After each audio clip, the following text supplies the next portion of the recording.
Copian eso.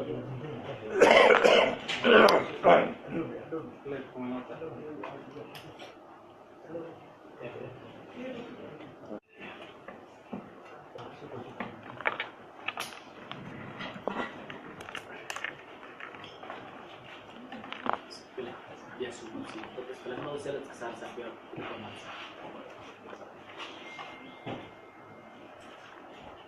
Ya, sí, ya, sí.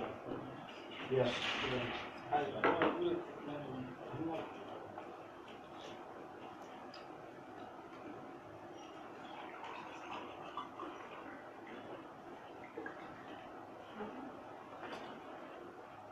ya betul.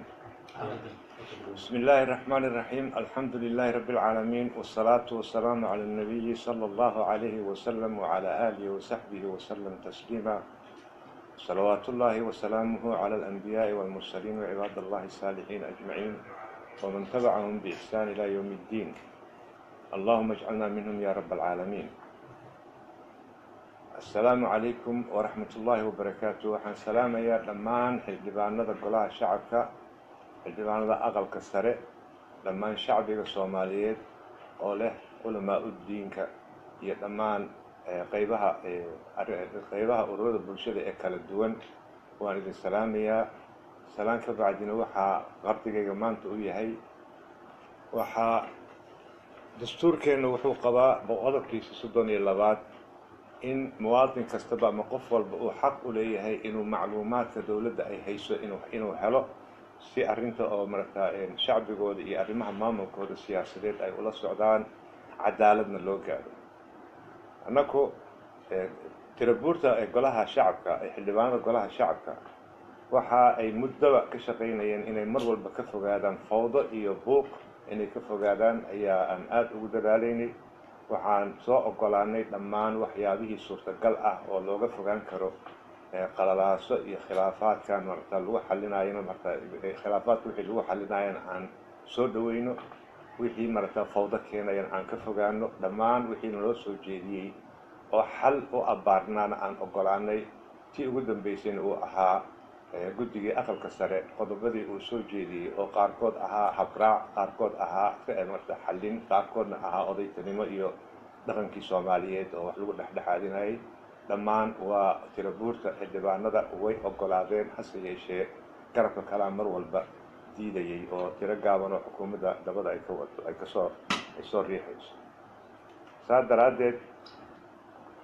in muddo dheer ah shacbiga markii khilaafaadkan uu bilowday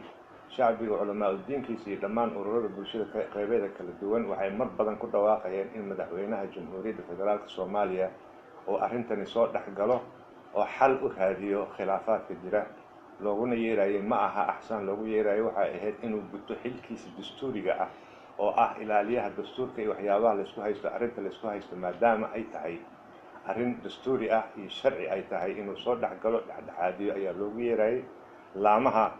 laamaha oo dawladda way kala magiciisi soocan yihiin anigu waxaan hogaamiyaa laanta sharci dejinta madaxweynaha wuxuu hogaamiyaa laanta fulinta iyo garsoorkan waa ka madaxweynaha saddexdaas laamood ayaa loo kala baxaa hase yeeshee xil gaar ah ayaa ka saaran maadaama uu ilaaliyaha dastuurka uu yahay markii arrin dastuuri ah shuruucda ku saabsan tahay inuu soo dhexgalo waajibaadkiisaas dastuuriga inuu guto ayaa mid badan ugu yeeraynay intii muddo ah markii oo la sugayay oo dhowr iyo 18 beri ka badan ayaa maalintii sabtidii dhaweyto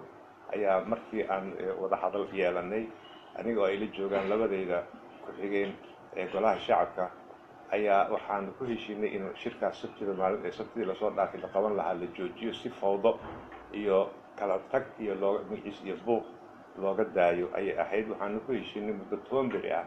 in aan ku soo afjarno arrintaasi oo labada garabba la isu keeno la dhexdhexaadiyo wixii sharci ah ama sharciga la raaco dastuurka la raaco xeeroosaadka la raaco ama se wixii asaga uu soo jeedin karo ku xallin karo odaytanimo ah oo dhaqan Soomaaliyeed dhaqan shareeco ah in lagu dhaqmo ayay ahayd hase yeeshee meeshii la sugayay oo ay ka mid tahay xukuumadda oo arrintan aloosantay ayada ay abaabushay oo ilaa haddana ay daba joogto ayagaa ku habboon in la weydiiyo inay iscasilaan maadaama ay ku fashileen arrimahan iyo qalalaaska ay abuureen ayagaa ku habboon in la weydiiyo inay iscasilaan way fashilmeen qalalaasay abuureen waxay ku talax tageen xurmadii golaha ummadda oo golaha shacbiga ay ku talax tageen falal badan oo aan fiicnayn bay ku kaceen xildhibaanay haddadaan waxyaabo badan ay ku kacaan arrimahaasi waxa weeyaan xukuumadda waajibkeeda waa gabtay waa arrin qariib ah in xukuumaddii annaga aan u xil saaranay howlahaas inay fuliso inay kusoo jeesato ay tiraahdo lama shaqayn karno guddoonka baarlamaanka micnaheedu waxaa waaye inaan u shaqeeyay rabaan walaalayaalo waxaa naga dhexeeya waa arrin dastuuri ah oo kala qeexan inaan korjoogtayno aan xilkii aan u dhiibanay aan ku ilaalina ayaan u xil saarannahay uma joogno loomana dooran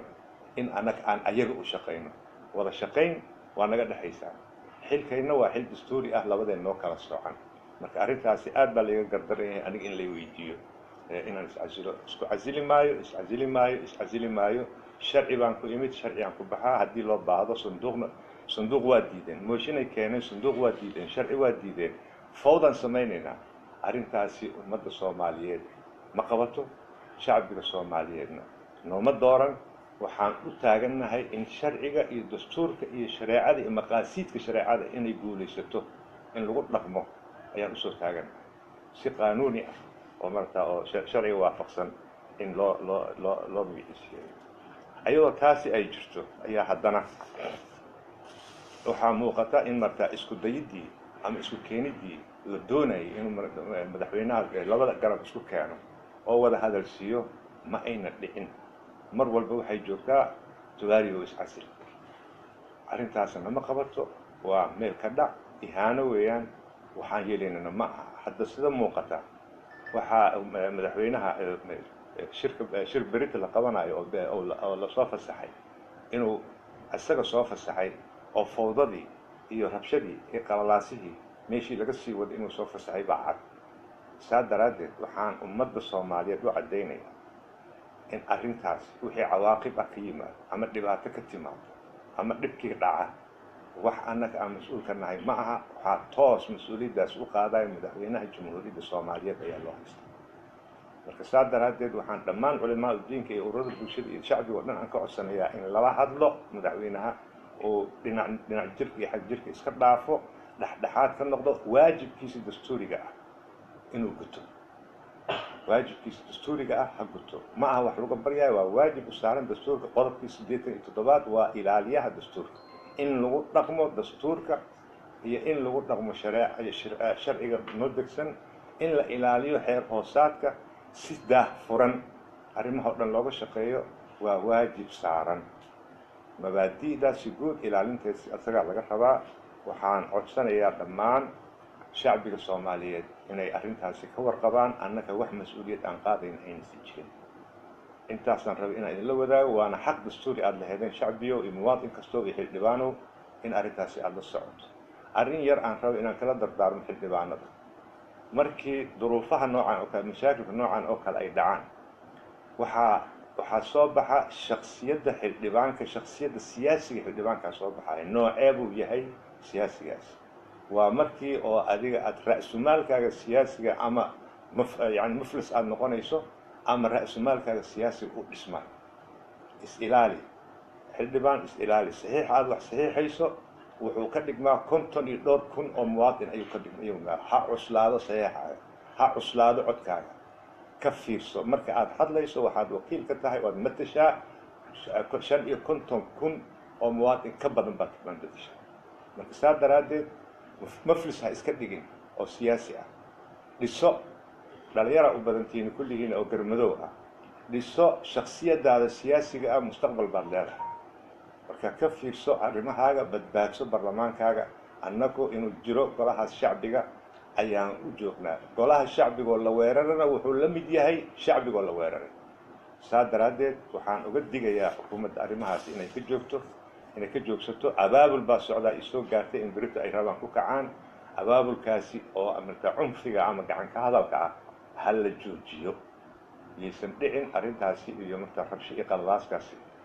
shirka oo la isugu yeeray Britain waa sharci darro aan waafaqsaneen gudoomiye ku-xigeen koowaad kan isuguma yeeri karo guddiga joogtada hore ajenda u dejiyay fadhiga la isugu yeeray iyo ajendada la soo dhigay labadaba sharci darro waayo madaxweynahan hadduu arrintaas gacan ku siiyo mas-uuliyaddeeda uu qaadaya aad iyo aad baad u mahadsantihiin xaqiina dastuuriga ahayd inaan idinla wadaago wixii hadda ka dambeeyana mar walba waxaan soo togin doonaa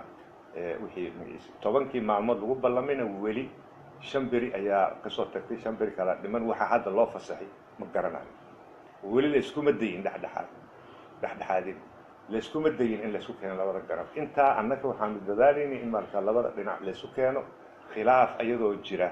golahaasi inaan la tegin ayadoo ajenda lagu heshiis yahay oo la isku raacay oo labada garab isku raaceen hadhowdii hadalkoodan ay u madax baahin qofna aan la afjigaynin si daahfuran loo shaqaynayo ayaanu raalli ka nahay laakiin sida hadda ay ku socoto shirki la isugu yeeri berri gudoomiye ku-xigeenka koowaad uma yeerin karin sharci malaha ajendada uu wadana sharci maaha